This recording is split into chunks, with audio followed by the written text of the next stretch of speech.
Well, this week we're looking at a couple of different issues surrounding President Trump. The first is a lot of speculation about his health. The 79-year-old president of the United States has been facing a lot of scrutiny over the fact that he's aging and perhaps not being quite truthful about the state of his health. So much so that he actually had the White House release the results of an MRI that he had recently done, but many say that raises more questions than it answers.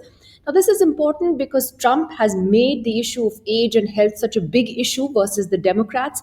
And the New York Times reported recently that he's actually cut down on his public engagements, he's working fewer hours, and has been seen dozing off more than once at public events, including in the last 48 hours, as you can see here, during a cabinet meeting.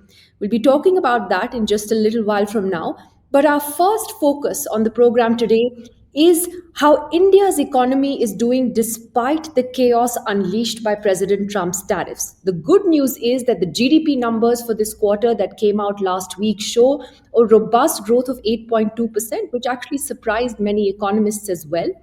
But is there more to these numbers at the end of the day? Because today, as we speak, the rupee has breached 90 with the dollar, and that is a big concern. There are other economic indicators which do show some concerns. They're contradictory in a sense. On one hand, you have 8.2% growth. On the other, there are other issues such as data on manufacturing, on consumption, which are causing concerns. But what is the long term picture here? And is this an opportunity for India to, in a sense, really compete with China over the next 2, 3 decades? Do we have it in us to actually beat China by 2047, which is the whole Viksit Bharat goal that the Prime Minister has set for the country?